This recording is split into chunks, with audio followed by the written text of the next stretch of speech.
नमस्कार, स्वागत है आप सभी का संसद टीवी में। मैं हूं आपके साथ अमृता चौरसिया। देश देशांतर के आज के अंक में हम बात करेंगे भारतीय कृषि और देश की अर्थव्यवस्था में इसके योगदान। महामारी के इस दौर में कृषि ने देश की अर्थव्यवस्था को किस तरह से संभाला है? भारतीय कृषि अर्थव्यवस्था का मौजूदा वक्त में एकमात्र चमकता सेक्टर है। अगर कहा जाए तो अतिशयोक्ति नहीं होगी। खेती जो है वो समग्र अर्थव्यवस्था की विकास दर का भार उठा रही है। कोरोना महामारी के दौर में ये केवल कृषि क्षेत्र है जिसने उत्पादन या निर्यात के मोर्चे पर आशा के संकेत दिखाए हैं। भारतीय अर्थव्यवस्था ने 2020-21 में अब तक का सबसे बड़ा जो हमने गिरावट देखी है पैंडेमिक के इस दौर में, लेकिन कृषि क्षेत्र जो है 3.6% की वृद्धि के साथ लगातार बढ़ रहा है। जहां बाकी सारे सेक्टर्स जो हैं वो डाउन जा रहे हैं, उनमें जो है गिरावट दर्ज की गई है, लेकिन कृषि क्षेत्र एकमात्र ऐसा क्षेत्र है जो आशा की उम्मीद जगाए हुए है।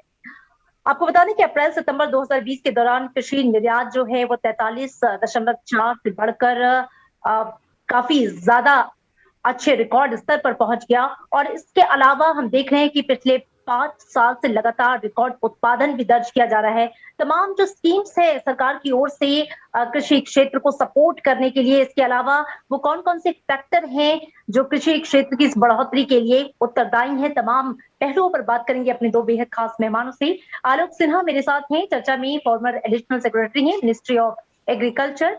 सर बहुत स्वागत है आपका। साथ ही अभिनव प्रकाश हैं, आप असिस्टेंट प्रोफेसर हैं of economics university of Delhi. आप दोनों का स्वागत। चर्चा की शुरुआत करते हैं।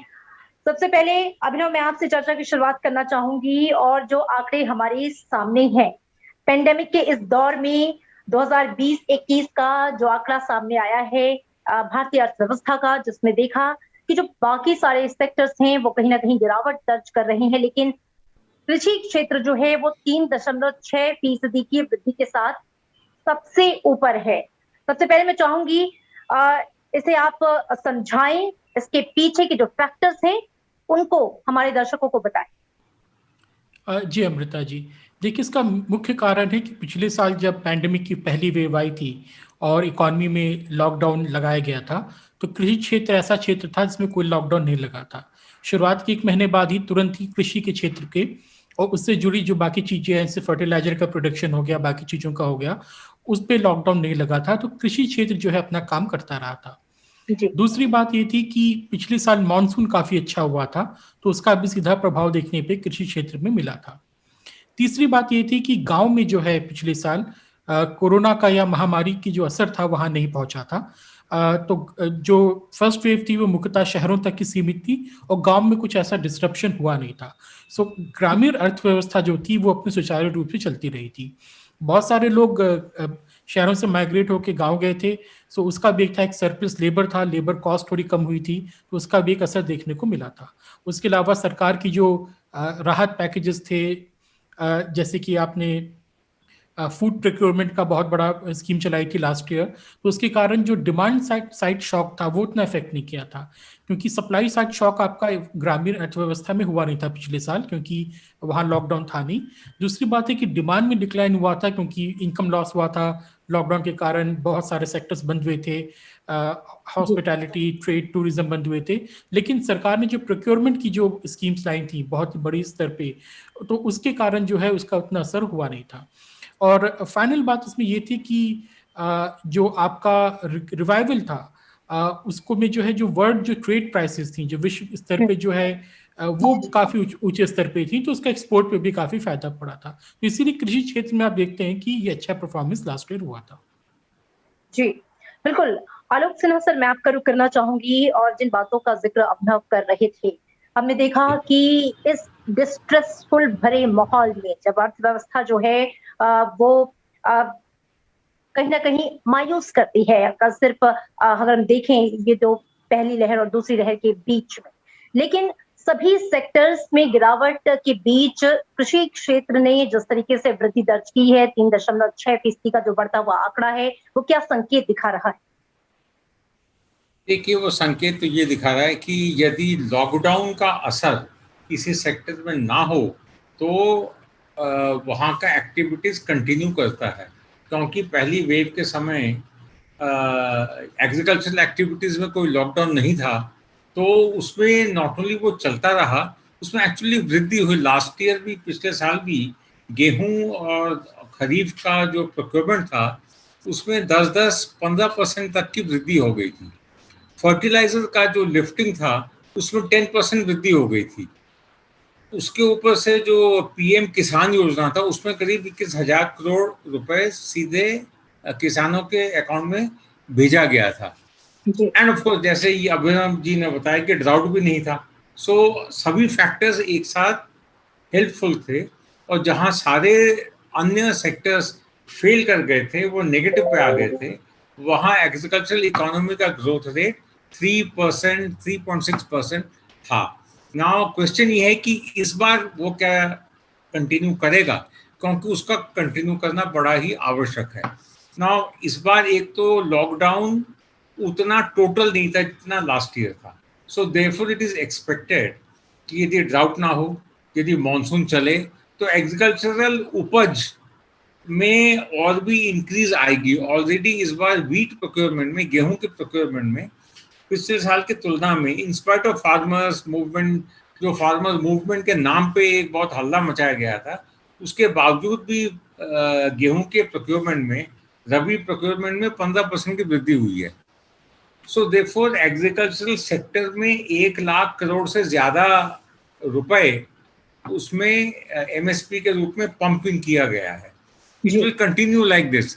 लेकिन एक ही डर का माहौल ये है कि यदि ये कहीं थर्ड वेव आ जाए, तो यदि शहरों में ईटिंग आउट का जो आदत है वो अगर रुक जाए, यदि रेस्टोरेंट्स, शादी ब्याह ये सब अगर बंद हो जाएं और आदमी केवल घर के अंदर ही खाना खाए, तो जो कृषि उपज हम बढ़ा रहे हैं और जिसमें गेहूं और चावल तो एमएसपी में बिक जाता है, लेकिन बाकी में उतना उनके कीमतों में वृद्धि नहीं आएगी जितना आनी चाहिए।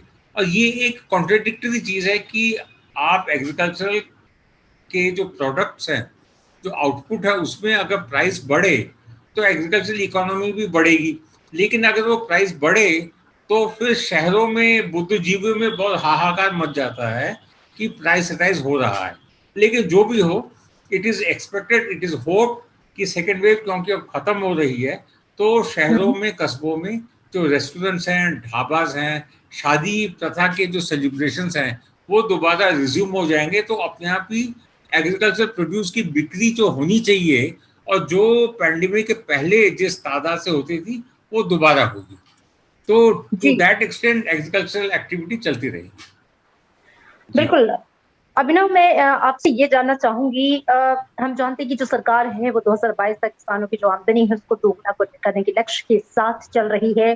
किसान सम्मान निधि की बात करें या जो कृषि क्षेत्र में एक व्यापक रिफॉर्म के लिए जो कानून लेके आया गया, जिसको लेकर पिछले दिनों भी काफी चर्चा थी, इन सबके असर को आप कैसे देखते हैं जब हम पूरे एग्रीकल्चर सेक्टर में रिफॉर्म की बात करते हैं?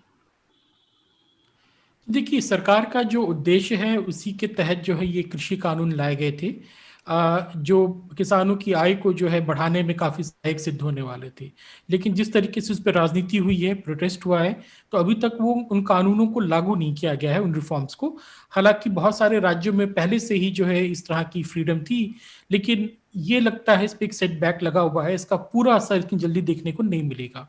जब ये लागू होंगे तो कुछ साल लगता है कि ग्राउंड रियलिटीज को एडजस्ट होने में नए कानून के हिसाब से, उसके बाद ही उसका बेनिफिट देखने को मिलता है। हालांकि सरकार का जो था कि ज़्यादा से ज़्यादा फ्रीडम मिले, कॉन्ट्रैक्ट फार्मिंग ज़्यादा रेगुलर हो, क्योंकि देखिए कॉन्ट्रैक्ट फार्मिंग तो वैसे भी हो ही रही है। दिल्ली के आसपास के इलाकों में आप देखिए तो लोग वैसे ही कंपनियों के साथ डील कर रहे हैं। बंगाल सबसे आगे है कॉन्ट्रैक्ट फार्मिंग में, लेकिन उसमें कोई लीगल उसमें जो है फ्रेमवर्क नहीं था, ज़्यादा स्टेबलाइज नहीं थी। तो उसको करने का जो लक्ष्य है वो बहुत ही उपयोगी सिद्ध होने वाला था आपकी किसानों की आय बढ़ाने के लिए, लेकिन इसमें थोड़ा सेटबैक लगा है। दूसरी बात यहाँ पे हमको ये देखनी कि पिछले 2 साल में हुआ क्या है। 50% से ज़्यादा जो किसानों के जो है खेती पे डिपेंडेंट जो घर हैं वो कर्जे में डूबे हुए हैं, क्योंकि पिछले साल जिस तरीके से डिसरप्शन हुआ, घर का कोई मेंबर मुंबई में दिल्ली में कमाता था, उसकी नौकरी चली गई, उसको वापस जाना पड़ा है, तो कर्ज जो है, कर्ज का जो बोझ है वो गांव में काफी बढ़ा हुआ है। तो उसको हमारे निकलने में काफी दिक्कत होगी आने वाले कुछ समय में। और दूसरी बात यह है कि गांव अब अपने सेचुरेशन पे पहुंच चुके हैं, क्योंकि रिवर्स माइग्रेशन जो हुआ है, जो सरप्लस लेबर गांव में वापस आया है, तो उसके कारण जो है कैपेसिटी नहीं है अब खेती के क्षेत्र में कि इनको एब्जॉर्ब कर सके। तो ये जो हमारा लक्ष्य था कि किसान की आय को हम दुगना कर देंगे अगले 1-2 साल में, वो थोड़ा इस समय मुश्किल दिख रहा है। इस पे डिपेंड करता है कि इकॉनमी कितनी तेजी से रिकवर होती है, हालात कितनी तरीके से नॉर्मलाइज होते हैं, और हम कितनी जल्दी कृषि कानूनों को, ये नए रिफॉर्म्स को लागू कर पाते हैं। जी बिल्कुल, ये सारे फैक्टर्स जो हैं वो आने वाले समय में काउंट करेंगी। आलोक सिन्हा जी, हम कृषि क्षेत्र की लगातार बात कर रहे हैं, उन कारणों की भी बात कर रहे हैं जिसकी वजह से पैंडेमिक के इस दौर में भी एक संबल की तरह जो है वो ये एक सेक्टर अर्थव्यवस्था के लिए खड़ा रहा है। अगर मैं चुनौतियों की बात करूं या फिर आने वाले समय में तमाम वो इश्यूज जिन पर काम किया जाना बेहद जरूरी है, तो उसे आप कैसे देखते हैं? देखिए, there is no doubt about one thing कि पिछले साल पहले वेव में, क्योंकि किसी भी देश में ये नहीं मालूम था कि इस पैंडेमिक का कुअसर कितना पड़ेगा, तो लॉकडाउन टोटल हो गया था। टोटल लॉकडाउन का मतलब ये कि जो वर्किंग क्लास है, जो एग्रीकल्चर, जो गांव से लेबर के रूप में बाहर जाते हैं, और जो मेहनत से अपने वेजेस कमाते हैं, उनको अपने अपने घर पे वापस जाना पड़ा। वो जो उनको मौका मिलना चाहिए काम करने का, वो मौका चला गया। लेकिन तब क्योंकि वीट और राइस के प्रोक्योरमेंट में एफसीआई के गोदामों में पर्याप्त मात्रा में खाद्यान्न था, तो गवर्नमेंट ने एक बड़ा अच्छा ही कदम लिया कि 6 महीने तक जो बिलो पॉवर्टी लेवल के थे उनको बीपीएल रेट के अलावा फ्री राशन भी at the rate of 5 kg पर कार्ड उनको दिया जाएगा। उससे हुआ ये कि देखिए पूरे देश भर में कहीं स्टार्वेशन नहीं हुआ है। सो देयरफॉर ये कहा जा सकता है कि पैंडेमिक का जो मेन चैलेंज था कि लॉकडाउन में क्या लोग भूखे मरेंगे, उस चैलेंज को एग्रीकल्चर सेक्टर ने अच्छी तरह निभाया और किसी को भूखा नहीं मरने दिया। इस बार भी क्योंकि प्रोक्योरमेंट ज़्यादा हुआ है और सेंट्रल पूल एफसीआई का वो बिल्कुल खचाखच भरा हुआ है, और गवर्नमेंट ने दोबारा अनाउंस कर दिया कि लॉकडाउन के पीरियड में जो बीपीएल वैरायटी के लोग हैं उनको फ्री राशन भी दिया जाएगा। So therefore to that extent लोग बाग जीवित रहेंगे, उनको स्टार्वेशन से सफ़र करने का कोई चांस नहीं होगा। लेकिन एक और चैलेंज ये होगा कि जो एग्रीकल्चरल प्रोड्यूस, जो खाद्यान्न को फिर जब खाने के रूप में रेस्टोरेंट्स, होटल्स, ढाबाज में जो पक के बनता है और बिकता है, वो जब तक नहीं होगा तब तक economic revival on both sides ठीक से नहीं होगा। दैट इज टू से अर्बन कंज्यूमर के जेब में पैसे होने चाहिए कि वो बाहर जाके खा सके, और वो जब जितना बाहर जाके खाएगा उतना एग्रीकल्चरल सेक्टर में पैसा आएगा इन एक्सचेंज फॉर जो एग्रीकल्चर प्रोड्यूस उन्होंने बना के बाहर बेचा है। तो चैलेंजेस दो, ये पहला चैलेंज तो अगेन सक्सेसफुली मीट होगा कि जहाँ जहाँ लॉकडाउन हो रखा है पिछले 2 महीने से, वहाँ फिर भी बीपीएल वैरायटी के फेलो सिटीजन्स को फ्री राशन दिया जा रहा है। लेकिन अब लॉकडाउन को ख़त्म करके इट इज़ वेरी इम्पोर्टेंट कि होटल, ढाबे वगैरह सब खुले, शादी ब्याह के सेलिब्रेशंस को दोबारा अलाउ करे ताकि इन सब चीज़ों की बिक्री हो सके। ऑफ कोर्स, लेकिन ये जब भीड़ भड़ाका होगा तो दोबारा थर्ड वेव की तैयारी के लिए लोगों को ये समझना होगा कि सोशल डिस्टेंसिंग और डबल मास्किंग ज़रूर करें, केवल टीका के ऊपर निर्भर ना करें। ये दोनों चीज़ें बहुत इंपॉर्टेंट है। अगर लोगों का हेल्थ ठीक रहे तो लॉकडाउन दोबारा आएगा नहीं और इकोनॉमी विल दोबारा ऊपर जाके चढ़ेगा। बिल्कुल बिल्कुल। अभिनव प्रकाश जी, अगर एक्सपोर्ट की बात करें, तो अप्रैल सितंबर 2020 के दौरान जो कृषि निर्यात था वो करीब 43% जो है उसमें बढ़ोतरी दर्ज की गई। मैं समझना चाहूंगी कि एक्सपोर्ट के मुहाने में भारतीय कृषि उत्पाद जो हैं वो किस तरह की परफॉर्मेंस दिखा रहे हैं। देखिए, जो कृषि का जो एक्सपोर्ट का जो ट्रेंड है वो काफ़ी क्या कहते हैं, वो स्टेबल नहीं रहता है। वो डिपेंड करता है कि आपकी इंटरनेशनल प्राइसेस कितनी हैं और भारत में प्राइसेस कितनी हैं। क्योंकि देखिए, भारत में जैसे ही किसी चीज़ की कीमत थोड़ी सी भी बढ़ती है, जैसे प्याज की बढ़ गई या किसी चीज़ की बढ़ गई, सरकार तुरंत एक्सपोर्ट पे बैन लगा देती है। तो हमारे किसानों को एक्सपोर्ट प्राइसेस का, हायर एक्सपोर्ट प्राइसेस का फ़ायदा नहीं मिल पाता है। दूसरी बात है कि प्राइसेस जो एग्रीकल्चर की होती हैं काफ़ी वॉलेटाइल होती हैं। सो आप इस समय प्राइसेस ऊपर जा रही हैं। करीब 6-7 साल बाद आप देखेंगे कि प्राइसेस काफ़ी हाई लेवल पे हैं एक्सपोर्ट मार्केट में। लेकिन वो काफ़ी फैक्टर्स भी डिपेंड करता है, इंटरनेशनल फैक्टर्स भी डिपेंड करता है। सो फिलहाल जो है एक्सपोर्ट प्राइसेस अच्छी हैं, एक्सपोर्ट में अच्छी अर्निंग हो रही है, लेकिन आगे ऐसा रहेगा कंटिन्यू ये कहना मुश्किल है। दूसरी बात है कि अगर भारत में अगर इन्फ्लेशन जो है, जो इंक्रीज हो रहा है इस समय, अगर उसका प्रेशर ज़्यादा बढ़ता है, सो हम ये उम्मीद कर सकते हैं कि सरकार को क्या कहते हैं, इस पे कदम उठाने पड़ेंगे। अधिकतर क्या होता है, एक्सपोर्ट को बैन कर दिया जाता है। क्योंकि देखिए, यहाँ पे सीधी सी एक पॉलिटिकल इकोनॉमी का फैक्टर आता है कि अगर हल्की सी भी प्राइसेस बढ़ती है तो शहरों में रहने वाली जो आबादी है, खासतौर पर जो मध्यम वर्ग है या जो शहरी गरीब है, उसको दिक्कत होती है। और किसानों को फायदा होता है कीमतें बढ़ने से, लेकिन एक वर्ग को नहीं होता है। तो सरकारें अधिकतर देश में जो है एक्सपोर्ट प्राइस पे, एक्सपोर्ट्स पे रोक लगाती आई ताकि कीमतें ज़्यादा नहीं बढ़ें। तो वो हमको देखना पड़ेगा कि आने वाले समय में कैसा होगा। दूसरी बात है कि भारत का जो एग्रीकल्चरल एक्सपोर्ट है उसमें क्वालिटी की एक समस्या काफ़ी आती है। आपके खासतौर पे जो आपके पश्चिमी देश हैं जहाँ पे आप एक्सपोर्ट कर सकते हैं बहुत सारे एग्रेरियन प्रोडक्ट्स को, तो उनके जो सैनिटरी और साइटोसैनिटरी जो स्टैंडर्ड्स होते हैं वो काफ़ी हाई होते हैं। अगर आप पंजाब की बात करें तो पंजाब में जो उत्पादन हो रहा है चावल का या गेहूं का, उसमें पेस्टिसाइड्स बहुत हैं, केमिकल्स बहुत हैं। और जिस तरीके से दुनिया में इसको लेकर जागरूकता बढ़ रही है, तो इन तरह के जो आपके एक्सपोर्ट्स हैं उस पर भी प्रतिबंध लगना या उनको डिस्करेज करना एक्टिवली शुरू होगा, जो हो रहा है। भारत के बहुत सारे एग्रीकल्चर प्रोडक्ट्स को हेल्दी नहीं माना जाता है क्योंकि यहाँ पे क्वालिटी कंट्रोल नहीं है, केमिकल्स का बहुत यूज है, पेस्टिसाइड्स का बहुत यूज है। सो आने वाले समय में ये सस्टेन रहेगा कि नहीं, ये बहुत चीज़ों पे डिपेंड करता है। खासतौर पे हम अपनी इंटरनल क्वालिटी कंट्रोल को या जो केमिकल्स का जो फ्लो है हमारे एग्रीकल्चर में, उसको कैसे हम रोक पाते हैं। तो एक्सपोर्ट मार्केट अभी अच्छा चल रहा है, हो सकता है इस साल भी अच्छा चलेगा, लेकिन उसके बाद जो है, क्योंकि वॉलेटाइल मार्केट है, तो आने वाले ट्रेंड के बारे में बहुत ज्यादा कुछ कहा नहीं जा सकता।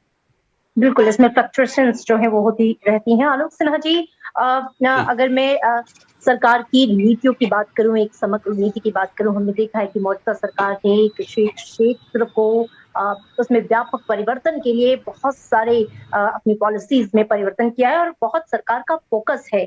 2022 तक किसानों की आमदनी दोगुना करने की भी बात हो रही है। किसान सम्मान निधि के जरिए जिस तरह से किसान को सिक्योर करने की कोशिश की गई है, चाहे वो सॉइल हेल्थ कार्ड हो या तमाम स्कीम्स, इन सब के असर को कहीं ना कहीं ये सारी जो स्कीम्स हैं वो कृषि क्षेत्र के विकास में एक महत्वपूर्ण भूमिका के रूप में सामने आ रही है।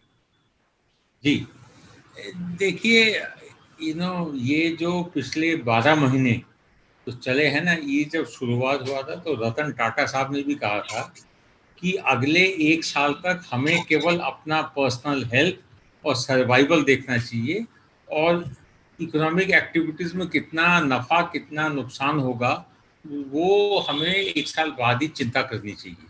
सो देयर इज़ नो डाउट कि गवर्नमेंट ने 2022 तक किसान के इनकम को डबल करने की बहुत अच्छे प्लान्स बनाए थे। उसका कल्बिनेशन वो 3 फार्म लॉज में भी होता, लेकिन पैंडेमिक में 1 साल तो निकल गया। ये 1 साल आप कह सकते हैं कि ये 1 साल हमारे इतिहास से हटाना पड़ेगा कि इसमें कोई कामकाज हो नहीं पाया, एक्सेप्ट कि इंडिया में फॉर्चुनेटली एग्रीकल्चरल आउटपुट में कोई कमी नहीं आई है। लेकिन जो अच्छे नियम नीति वगैरह बनाए गए थे उनका असर तो अच्छे से इन अ कॉम्प्लीमेंट्री वे तभी हो पाएगा जब पैंडेमिक कंप्लीटली खत्म हो जाए, पूरे देश में टीकाकरण हो जाए, जो उम्मीद किया जा रहा है कि दिसंबर तक हो जाएगा। दिसंबर तक खरीफ की बुआई भी हो जाएगी।